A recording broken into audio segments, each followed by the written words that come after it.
Radhe Radhe everyone, welcome to crucial chemistry. Reaction intermediate में carbene हम लोग एक वीडियो उसकी बना चुके हैं।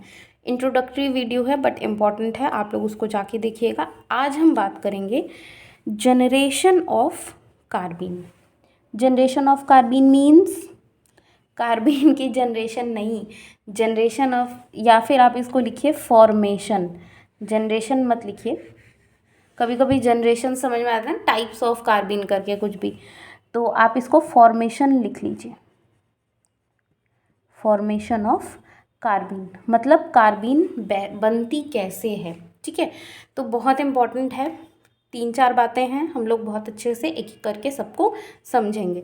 तो पहला हमारा आता है by alpha elimination.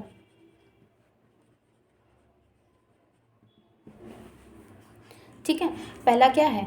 Alpha elimination. तो जो बच्चे अभी तक सो रहे थे इतने दिन से ऑर्गेनिक की वीडियोस में, उनके लिए स्पेशली मैं बता दूं कि अब आपकी कॉम्पिटिटिव इतनी सारी वीडियोस, लगभग 100 से ऊपर वीडियोस होने के बाद आपकी मेन रिएक्शन वाला पार्ट स्टार्ट हो रहा है। हालांकि इसी चैप्टर में शुरू हो गया, कार्बोकैटायन कार्बेन आयन के केस में ही शुरू हो गया वो, बट वहाँ पे आप लोग फिर भी कुछ कुछ आइडिया लगा सकते थे। बट यहाँ से आपकी जो रिएक्शन स्टार्ट हो रही है, ये बहुत सारी चीज़ें आपके आगे काम आने वाली हैं। तो बहुत ध्यान से आप लोग रिएक्शन के एक एक पॉइंट को समझिए। इसीलिए मैं अब आराम से पढ़ाऊँगी। बीच बीच में मैं थोड़ा फटाफट पढ़ा दी थी, बट अब ठीक है, अब मैं आपको आराम से समझाऊंगी एक एक छोटा छोटा पॉइंट। चलिए, कार्बन, इस पे लगे हैं 2 R, 1 हाइड्रोजन और साथ में मैंने लगाया है X। ठीक है, X क्या है? X हेलोजन है। हेलोजन हमेशा माइनस के फॉर्म में क्या होता है? निकलता है, इसलिए ये क्या है? Leaving group. याद रखिएगा, लीविंग ग्रुप। X माइनस हो गया, OH माइनस हो गया, समझ रहे हो? OTS माइनस, ये भी बहुत अच्छा लीविंग ग्रुप है। तो ये सब रिएक्शंस में आने वाले हैं, बट आप लोग याद रखिएगा लीविंग ग्रुप क्या है, आपको रिएजेंट देख के समझ में आ जाना चाहिए। उसके बाद रिएक्टेंट देख के समझ में आ जाना चाहिए। उसके बाद यहाँ पे हमें लिखा हुआ है LDA। LDA क्या होता है? LDA is a base. ठीक है, LDA एक बेस होता है। इसकी फुल फॉर्म आप लोग लिख लीजिए, lithium di isopropyl amide. Lithium di isopropyl amide. ठीक है, अब LDA है, बेस है। बेस का क्या काम होता है? एसिडिक हाइड्रोजन का निकालेगा वो, है कि नहीं? एसिडिक हाइड्रोजन कैसे निकलेगा? यहाँ पे एसिडिक हाइड्रोजन क्या है देखिए, R है। R को मैं 1 मिनट के लिए CH3 लिखती हूँ। ठीक है, तो एसिडिक हाइड्रोजन क्या होता है बच्चे? इलेक्ट्रोनेगेटिव एटम से डायरेक्टली अटैच कार्बन को हम बोलते हैं अल्फा कार्बन, और अल्फा कार्बन से डायरेक्टली अटैच हाइड्रोजन को हम क्या बोलते हैं? Alpha hydrogen. समझ में आ रहा है? आप लोग अपने वर्ड्स में डेफिनेशन लिख लीजिए। द कार्बन, या मैं ही लिखवा देती हूँ, directly the carbon which is directly attached to the most electronegative atom, या फिर सिंपल इलेक्ट्रोनेगेटिव एटम भी आप लोग लिख सकते हैं। मोस्ट नहीं लगाएंगे चलेगा, मोस्ट नहीं लगाएंगे चलेगा। Electronegative atom is alpha carbon and the hydrogen directly attach to the alpha carbon is called alpha hydrogen. ठीक है, LDA बेस है। बेस का क्या काम होता है? एसिडिक हाइड्रोजन का रिमूवल। बट ये एसिडिक हाइड्रोजन है, इसको याद रखिएगा। तो ये निकलेगा कैसे? H+ के फॉर्म में। एसिडिक हाइड्रोजन जो होता है, क्या होता है? H+। ठीक है, H+ के फॉर्म में ही हमेशा निकलता है। तो जब ये निकला, 2 R थे यहाँ पे, दो इलेक्ट्रॉन की शेयरिंग हुई थी, दोनों ही इलेक्ट्रॉन यहाँ पे छोड़ गए। ठीक है, ये 2 इलेक्ट्रॉन हैं। अब क्योंकि इस पे जैसे ये जब यहाँ से निकला एक पॉजिटिव के साथ, तो इस पे क्या आया है, एक नेगेटिव। ये अपने आप को बैलेंस करने के लिए, स्टेबल करने के लिए यहाँ से H माइनस को निकाल देगा। और अब यहाँ पे क्या बन रहा है, RR कार्बीन बन गया। कितना सिंपल कार्बीन बनाना है ना। एक तो ये तरीका हो गया, ठीक है। एक और तरीका आपका होता है, उसको भी बहुत ध्यान से, ये जो रिएजेंट है यहीं पे मैं बता रही हूँ, LDA लिखा होगा, कभी कभी यहाँ पे लिखा होता है CHCl3 और साथ में हमें एक KOH, मान लो यहाँ पे एक बेस दे दिया गया, ठीक है। अब यहाँ पे इससे हमको कार्बीन बनेगी, इससे क्या बनेगी, कार्बीन। और ये हमको बहुत ध्यान से हमेशा अपने दिमाग में बिठा लेना है। याद कैसे होगा, ज़्यादा से ज़्यादा प्रैक्टिस करने पे याद होगा। तो चलिए स्टार्ट करें, इससे कैसे बनेगी कार्बीन। तो 3 इस पे क्या लगे हैं, क्लोरीन, और 1 इस पे हाइड्रोजन। यहाँ पे क्या है भैया, बेस है। बेस का काम, ये प्लस माइनस, बेस का काम एसिटिक हाइड्रोजन को निकालना। तो यहाँ पे क्या है, Cl एक माइनस, और यहाँ पे ये Cl माइनस को निकालेगा खुद को बैलेंस करने के लिए। और यहाँ पे आपका फाइनली क्या बन रहा है, Cl कार्बन, ठीक है। तो जब भी आपको एरो पे ये दिखाई देगा तो आपको समझ जाना है कि यहाँ पे बन रहा है क्या, कार्बन, ठीक है। इनके अलावा आपको और क्या क्या चीज़ें दिखाई दे सकती हैं, उसको भी नोट कर लीजिए। जैसे आपको कोई X यहाँ पे लगा दिया, ये H है। अब यहाँ पे आपको क्या दिया है, बेस, ब्यूटिल लिथियम पकड़ा दिया इन्होंने, ये एक बेस है। और यहाँ पे आप अगेन वही सेम काम, इस पे आएगा माइनस, ये X माइनस निकलेगा, यहाँ पे XR, और क्या बन रहा है, कार्बन, ठीक है। एक और यहाँ पे आता है आपका इम्पॉर्टेंट पार्ट है,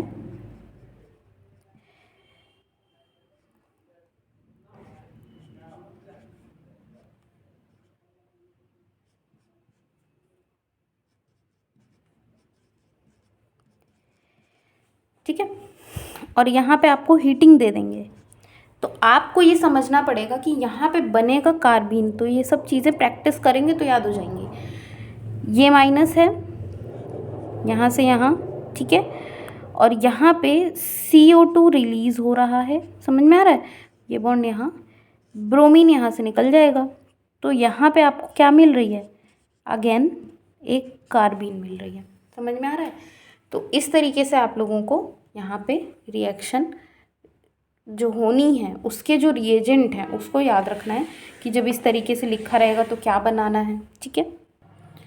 नेक्स्ट मेथड आपका आता है, एक अल्फ़ा एलिमिनेशन पता चल गया। दूसरा आपका आता है metal halogen exchange reaction. Metal halogen exchange होकर के भी क्या बनती है, कार्बीन। एग्जाम्पल देखिएगा, यहाँ पे मैंने आपका हेलोजन लगाया हुआ है कोई भी, और साथ में मैं ले रही हूँ बेस, ठीक है। अच्छा, ब्यूटिल लिथियम है, ठीक है, बट ये इसका स्ट्रक्चर क्या होता है, ब्यूटाइल क्या है, 4 कार्बन, ठीक है, 1 2 3 4 कार्बन हो गए ना। अब हाइड्रोजन वगैरह लगा के वैलेंसी इसकी मेंटेन करिएगा। ये हो गया एक लिथियम। लिथियम पॉजिटिव होता है, कार्बन यहाँ पे नेगेटिव। अगर मैं ये बॉन्ड हटा दूँ तो हमें positive negative attraction electrostatic bond दिखाई दे रहा है यहाँ पे। तो यही ब्यूटाइल लिथियम है हमारा। अब यहाँ पे माइनस है, ये यहाँ पे हेलोजन X प्लस के फॉर्म में निकालेगा, समझ में आ रहा है। हेलोजन यहाँ पे किस फॉर्म में निकलेगा, X प्लस के फॉर्म में। और ये बॉन्ड आपका यहाँ शिफ्ट हो जाएगा। तो अब यहाँ पे जो हमारी रिंग है इस पे माइनस है और लिथियम पे प्लस। तो ये यहाँ पे देखो, पहले हेलोजन था, अब यहाँ पे मेटल आ गया। मेटल हेलोजन एक्सचेंज रिएक्शन, ठीक है, ये होती है। अच्छा,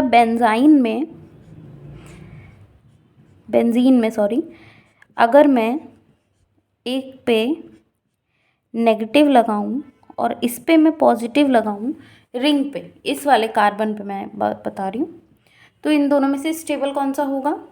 ये वाला स्टेबल होगा। ठीक है, क्यों होगा? अब जीओसी मैंने बताई हुई है बहुत अच्छे तरीके से। sp2 कार्बन है, ठीक है, sp2 कार्बन है। हिंट मैं दे चुकी हूँ। अब इस क्वेश्चन का आंसर मुझे आप लोग खुद से बताएंगे, ठीक है, कमेंट सेक्शन में, क्योंकि यहाँ अब जीओसी इतना पढ़ा ही चुके हैं तो ये तो जनरल बात है। ठीक है, चलो, ये एक ये मेथड हो गया मेटल हैलोजन एक्सचेंज का। नेक्स्ट है आपका photolysis of ketene. Photolysis of ketene. अब कीटीन जिन्हें नहीं पता वो अब पता कर लें, बट अब भूलेंगे नहीं आप कीटीन क्या होती है। ठीक है, तो यहाँ पे CH2C, ये आपकी कीटीन हुई, ये डबल बॉन्ड है।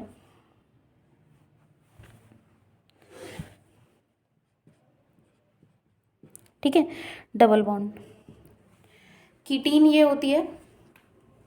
और यहाँ पे मैंने क्या लिखा है? फोटोलिसिस। फोटोलिसिस मतलब होमोलिसिस फ्यूज़न होमोलिटिकली क्लीवेज होती है इसमें। ठीक है, तो अभी होमोलिटिकली क्लीवेज जैसे देखिए यहाँ से यहाँ, यहाँ से यहाँ, इतना समझ में आ रहा है? मैं इसलिए इसको थोड़ा सा ओपन करके आपको बता देती हूँ, क्योंकि फर्स्ट टाइम जब हम पढ़ते हैं ना तो बहुत सारी चीज़ें हम लोग बहुत सारी चीज़ों से परेशान हो जाते हैं कि हो क्या रहा है। देखिए, इस पे एक बॉन्ड है, समझना, बहुत ध्यान समझना मेरी बात। कार्बन का एक इस वाले कार्बन का एक बॉन्ड यहाँ, इस वाले कार्बन का एक बॉन्ड यहाँ। ठीक है, उसके बाद इस पे यहाँ पे एक इलेक्ट्रॉन इस वाले बॉन्ड का, और ऑक्सीजन पे एक इलेक्ट्रॉन इस वाले बॉन्ड का। समझ में आ रहा है? अब हो क्या रहा है, देखिए, इसके पास ये वाला जो लोन पेयर है, ये दो हैं, तो एक इससे बॉन्ड बना लेगा, ये वाला इससे बॉन्ड बना लेगा। समझ रहे हो क्या मैं बता रही हूँ? अच्छा देखो, इसको होमोलिटिक से समझो ही मत, काफ़ी परेशानी हो जाएगी। इजी सिंपल मेथड, कंपटीशन ही तो निकालना है, क्वेश्चन ही तो सॉल्व करना है, तो क्यों इतना सरदर्दी लेनी है ना। नॉर्मली जो चीज़ें हो सकती हैं सॉल्व, हम उन्हें क्यों टिपिकल बनाए। देखिए, लोन पेयर इधर दो, 3 बॉन्ड हो गए। जैसे ही इसके 3 बॉन्ड होंगे, ठीक है, क्या होगा? ये बॉन्ड यहाँ से यहाँ शिफ्ट, क्या हो गया? CH2 पे माइनस, ये कार्बन, और इस पे, और ऑक्सीजन पे आपका प्लस चार्ज। अब इस पे कितना? एक ही लोन पेयर बचा है। ठीक है, अब क्या होगा? एक लोन पेयर बचा है, ये कार्बन, मेरी बात समझो, ये वापस अपना बॉन्ड ले लेगा, मतलब जो दोनों लोन पेयर डोनेट किए बोलेगा दे मुझे वापस दे, और ये यहाँ से, ये एरो थोड़ा इधर से लगाओ,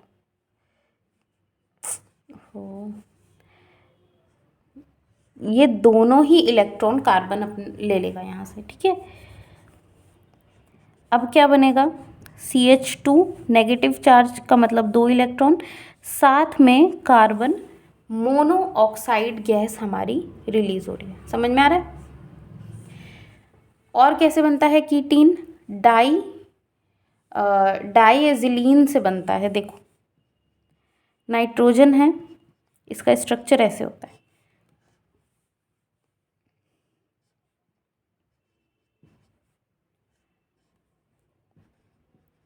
ठीक है, यहाँ पे क्या होगा? अब होमोलिटिक क्लीवेज करा देते हैं, थोड़ा इजी हो जाएगा समझने में। यहाँ से यहाँ, ये यहाँ पे क्या होगा?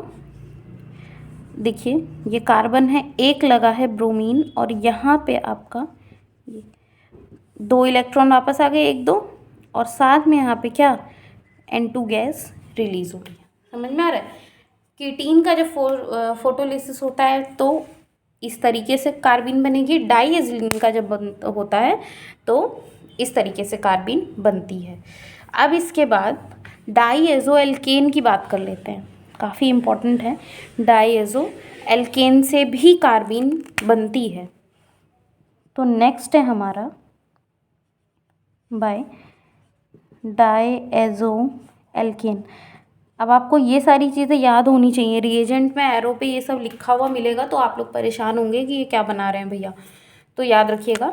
देखिए होमोलिटिक क्लीवेज ही होनी है, इसमें भी नाइट्रोजन है, इसमें माइनस, इस पे प्लस, 4 बॉन्ड है ना, प्लस, ठीक है।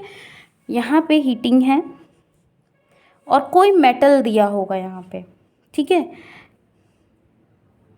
जैसे Ag प्लस, कॉपर, या फिर RH2 प्लस, ये सब इम्पॉर्टेंट हैं। ये RH आपको ज़्यादा लिखा हुआ मिलेगा। डाईएज़ो मीथेन है ये, डाईएज़ो मीथेन, CH2 एक ही है ना, डाईएज़ो मीथेन। यहाँ पे ये जो बॉन्ड का फॉर्मेशन होता है ऐसे, यहाँ पे देखो सिंपली आपको CH2 कार्बीन मिल गई और यहाँ पे साथ में हमारा अगेन नाइट्रोजन गैस का जनरेशन हो रहा है, ठीक है, समझ रहे हो। डाईएज़ो मीथेन होता देखो ये डाईएज़ो है, एज़ो मीथेन क्या होता है ये जान लीजिए। देखो नाइट्रोजन डबल बॉन्ड नाइट्रोजन जो होता है, इस बॉन्ड को हम कहते हैं एज़ो। और क्योंकि यहाँ पे 2 बॉन्ड है, एक तो ये एज़ो वाला और कार्बन के साथ भी अगर ये इस तरीके से बना है तो ये भी एज़ो ही है, तो यहाँ पे हम क्या बोलेंगे, डाईएज़ो। समझ में आ रहा है। तो इस तरीके से आप लोगों को ध्यान रखना है, समझ में आ रहा है। तो अब हम नेक्स्ट वीडियो में हम जानेंगे कि कार्बीन का इंसर्शन कैसे होता है रिएक्शन में, वो हम पढ़ेंगे। तब तक के लिए थैंक यू सो मच।